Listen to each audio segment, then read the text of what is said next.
ನಮಸ್ತೆ ಎಲ್ಲರಿಗೂ, ನಾನು ನಿಮ್ಮ ರತ್ನ. ಇವತ್ತು ನಾನು ನಿಮಗೆ ಪಪ್ಪು ಸಾರು ಹೇಗೆ ಮಾಡೋದು ಅಂತ ತೋರಿಸ್ಕೊಡ್ತೀನಿ. ಇದು ಆಂಧ್ರ ಸ್ಟೈಲ್ ಪಪ್ಪು. ಬದನೆಕಾಯಿ ಹಾಕಿ ನಾನು ಇಲ್ಲೊಂದು 4 ಬದನೆಕಾಯಿ ತೊಗೊಂಡಿದ್ದೀನಿ. ಸಣ್ಣದಾಗಿ ಹೆಚ್ಚಿಟ್ಕೊಂಡಿದ್ದೀನಿ. ಸಣ್ಣದಾಗಿ ಅಂದರೆ ನೋಡಿ, ಮೀಡಿಯಮ್ ಸೈಜು. ಮತ್ತು 1/4 kg ತೊಗರಿಬೇಳೆನ ತೊಳೆದು ನೆನೆಯೋಕೆ ಇಟ್ಟಿದ್ದೀನಿ. ಒಂದು 10 ನಿಮಿಷ ನೆನೆಸಿದ್ರೆ ಬೇಗನೂ ಕುಕ್ ಆಗುತ್ತೆ, ಟೇಸ್ಟಲ್ಲೂ ಡಿಫ್ರೆಂಟ್ ಇರುತ್ತೆ. 1 ಗೆಡ್ಡೆ ಬೆಳ್ಳುಳ್ಳಿ, 1 ಈರುಳ್ಳಿ, 4 ಒಣಮೆಣ್ಸಿನ್ಕಾಯಿ, 4 ಹಸಿಮೆಣ್ಸಿನ್ಕಾಯಿ, 1 ಟೊಮೆಟೊ ಹಣ್ಣು, ಚಿಕ್ಕ ಗಾತ್ರದ ಹುಣಸೆ ಹಣ್ಣು ಮತ್ತು ಕೊತ್ತಂಬರಿ ಸೊಪ್ಪು. ಈಗ ಇದು ಹೇಗೆ ಮಾಡೋದು ಅಂತ ತೋರಿಸ್ತೀನಿ. ಕುಕ್ಕರ್ ಇಟ್ಕೊಂಡಿದ್ದೀನಿ. 1-2 ಸ್ಪೂನಷ್ಟು ಎಣ್ಣೆ ಹಾಕ್ಕೊಳ್ಳಿ. ಎಣ್ಣೆ ಕಾದಿದೆ. ಈರುಳ್ಳಿ, ಬೆಳ್ಳುಳ್ಳಿ, ಒಣಮೆಣಸಿನ್ಕಾಯಿ, ಹಸಿಮೆಣಸಿನ್ಕಾಯಿ ಹಾಕ್ಕೊಂಡು ಸ್ವಲ್ಪ ಹುರ್ಕೊಳ್ಳೋಣ.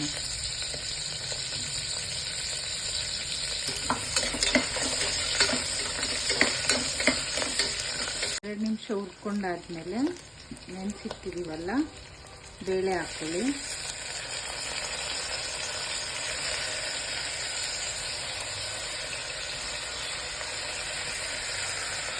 ಇದು 1-2 ನಿಮಿಷ ಹುರ್ಕೊಳ್ಳೋಣ.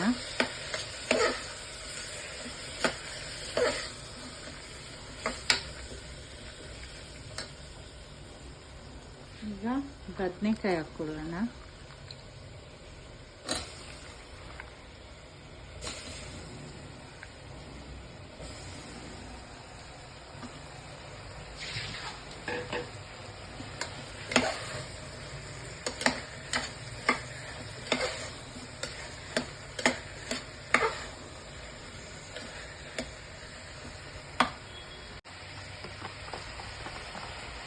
ಸ್ವಲ್ಪ ಅರಿಶಿನ ಹಾಕ್ಕೊಳ್ಳಿ.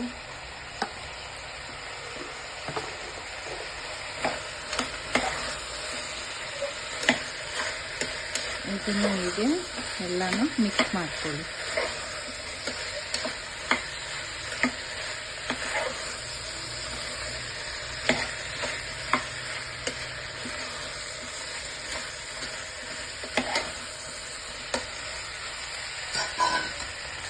ಈಗ ಕೊನೆಯಲ್ಲಿ ಟೊಮೆಟೊ ಹಾಕ್ಕೊಳ್ಳಿ.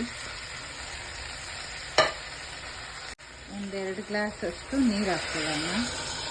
ಟೊಮೆಟೊ ಹಾಕಿದ್ಮೇಲೆ ಉರಿಯೋಕ್ಕೆ ಹೋಗಬಾರ್ದು, ತಕ್ಷಣ ನೀರು ಹಾಕ್ಕೊಳ್ಳಿ. ಮಿಕ್ಸ್ ಮಾಡಿ.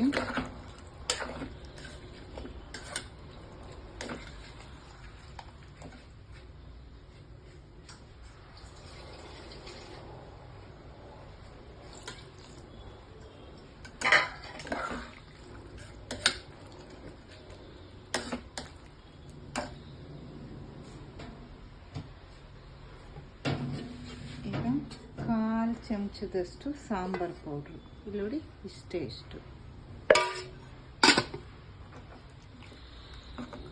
ಈಗ ಕುಕ್ಕರ್ ಮುಚ್ಚಳ ಮುಚ್ಚಿಬಿಟ್ಟು 1-3 ವಿಜಿಲ್ ಬರೆಸ್ಕೊಳ್ಳೋಣ.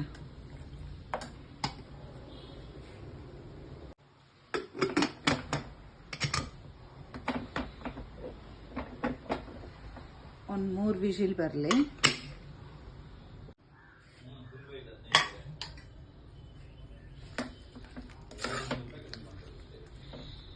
ಈಗ ನೋಡಿ, 3 ವಿಶಿಲ್ ಆಗಿದೆ, ಚೆನ್ನಾಗಿ ಬೆಂದಿದೆ.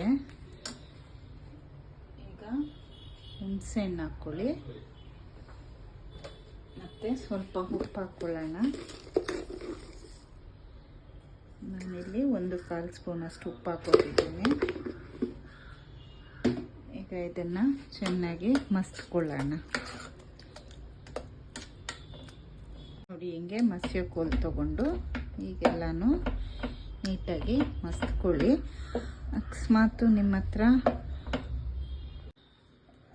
ಮಸ್ಯ ಕೋಲ್ ಇಲ್ಲ ಅಂದರೆ ಸ್ಮ್ಯಾಶರಲ್ಲೂ ಮಾಡ್ಕೋಬೋದು. ಅದು ಇಲ್ಲ ಅಂದರೆ ಸೌಟಲ್ಲೇ ನೀವೀಗೆ ಸೈಡಲ್ಲಿ ಹಸಿಮೆಣ್ಸಿನ್ಕಾಯಿ, ಒಣಮೆಣ್ಸಿನ್ಕಾಯಿನೆಲ್ಲ ಹೀಗೆ ಇದು ಮಾಡ್ಕೊಳ್ಳಿ. ಚೆನ್ನಾಗೇ ಇರುತ್ತೆ ಈ ಪಪ್ಪು. ಈಗ ಇದಕ್ಕೊಂದು ಒಗ್ಗರಣೆ ಕೊಡೋಣ.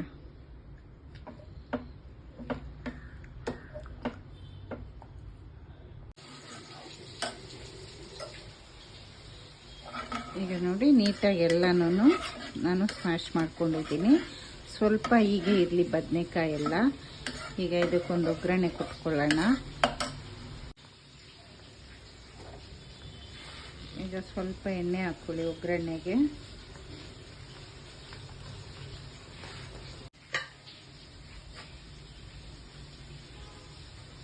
ಈಗ ಸ್ವಲ್ಪ ಸಾಸಿವೆ ಹಾಕ್ಕೊಳ್ಳಿ. ಒಂದು 1/4 ಚಮಚದಷ್ಟು ಉದ್ದಿನಬೇಳೆ ಮತ್ತು ಕಡಲೆಬೇಳೆ,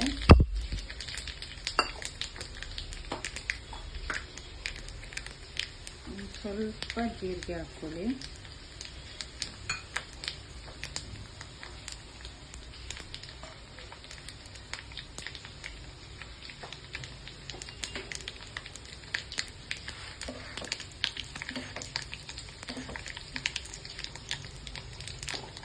ಈಗ ಕೆಂಪಗಾದ್ಮೇಲೆ ಈರುಳ್ಳಿ ಕರಿಬೇವು ಹಾಕ್ಕೊಳ್ಳೋಣ.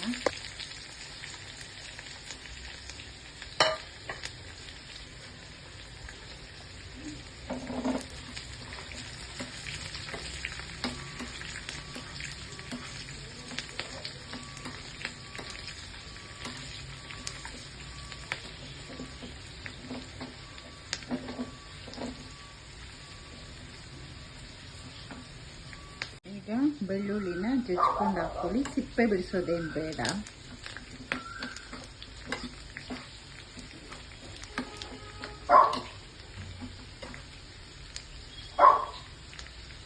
ಒಗ್ಗರಣೆನ ಈ ಸಾರಿಗೆ ಹಾಕ್ಕೊಳ್ಳೋಣ.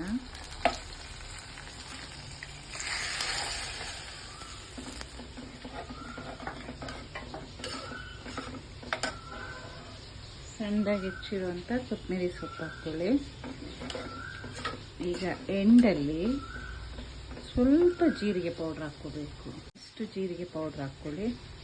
ಇದು ನಾವು ಕೊನೆಯಲ್ಲಿ ಹಾಕೋದ್ರಿಂದ ತುಂಬಾ ಟೇಸ್ಟಿಯಾಗಿರುತ್ತೆ. ನೀವು ಈ ಥರ ಒಂದ್ಸಲ ಪಪ್ಪು ಸಾರು ಹಾಕ್ಕೊಂಡು ಮಾಡಿ. ಬದನೆಕಾಯಿ ಬದಲು ನೀವು ಈ ಜಾಗದಲ್ಲಿ ಸೊಪ್ಪು ಹಾಕ್ಕೋಬೋದು, ಹೀರೆಕಾಯಿ ಹಾಕ್ಕೋಬೋದು. ತುಂಬಾ ಟೇಸ್ಟಿಯಾಗಿರುತ್ತೆ. ಬರೀ ಟೊಮೆಟೊ ಬೇಳೆ ಪಪ್ಪುನೂ ಮಾಡ್ಬೋದು. ಒಂದ್ಸಲ ಮಾಡಿ ನೋಡಿ ಹೇಗಿರುತ್ತೆ ಅಂತ ಕಮೆಂಟಲ್ಲಿ ಹೇಳಿ. Thank you.